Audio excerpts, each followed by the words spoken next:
Rusiyada miqrasiya qanunvericiliyinə növbəti dəyişikliklər müzakirəyə çıxarılacaqdır. Belə ki, Dövlət Dumasında baxılması nəzərdə tutulan qanun layihəsinə əsasən Rusiya ərazisində və ya xarici ölkələrdə törətdiyi hər hansısa cinayətə görə məhkumluğu ödənilməmiş və ya götürülməmiş əcnəbilər Rusiya vətəndaşlığı, müvəqqəti yaşamaq icazəsi və ya daimi yaşamaq icazəsi ala bilməyəcəklər.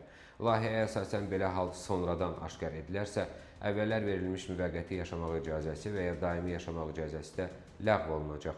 Bu qaydalar qaçqın statusu almış və ya Rusiyada siyasi və ya müvəqqəti sığınacaq verilmiş şəxslərə şamil edilməyəcək. Qeyd edim ki, Rusiya Daxili İşlər Nazirliyinin ən son məlumatına görə 26-cı ilin iyun ayında miqrasiya sahəsində 60 mindən çox hüquq pozma aşkarlanıbdır.